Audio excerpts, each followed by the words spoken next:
از همینجا به همتون سلام میکنم. اسم من تانجیروه. من یک آدم فوق العاده مهربونم که از جنگ و انتقام خیلی بدش میاد. منم عاشق داشتن یه خانوادم. منم همینطور. خب خانوادم مردن، برم انتقام بگیرم. ای خواهر تو زنده ای؟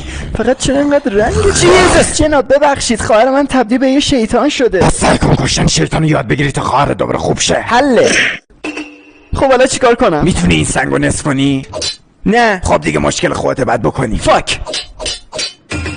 ناامید شدم. ناامید نشو. ها؟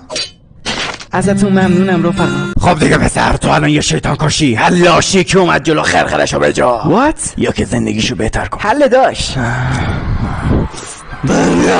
بخواب بابا. متاسفانه سطحت پایین جناب. جهالت تو منو بیشتر مجنون مرگ میکنه. خودم خواهم کشتت و خودم سرت را خواهم.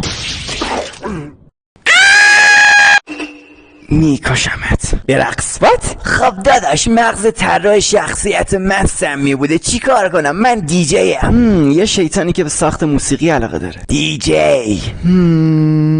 بتوون خره، میگم دیجی. حالا فهمیدم تو پیانو درس میدی. خیلی جالبه، تا حالا کسی ازم نپرسیده چرا ماسک میذاری؟ خب چرا میذاری؟ چون که خیلی جذابم.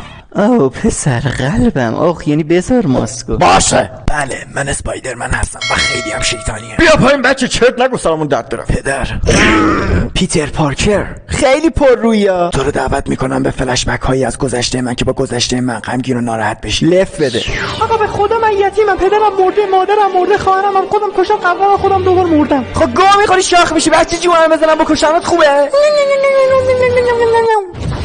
بچه ها دعوا کار بدیه ها. تا میتونی بکش. پاد رو سیمه جناب. خواهرشو بکش. بیا خواهرشو بکشی. فاک. شما کی هستین؟ به ما میگن اونجرز. معرفی میکنم: الفاتحه، نماز مغرب، سفید بفی، آجر. اینو نمیشناسم. کبرا 11.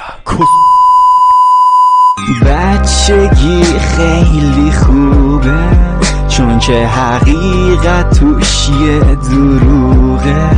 هستم همیشه تو تخیل، چون واقعیت یه دروغه.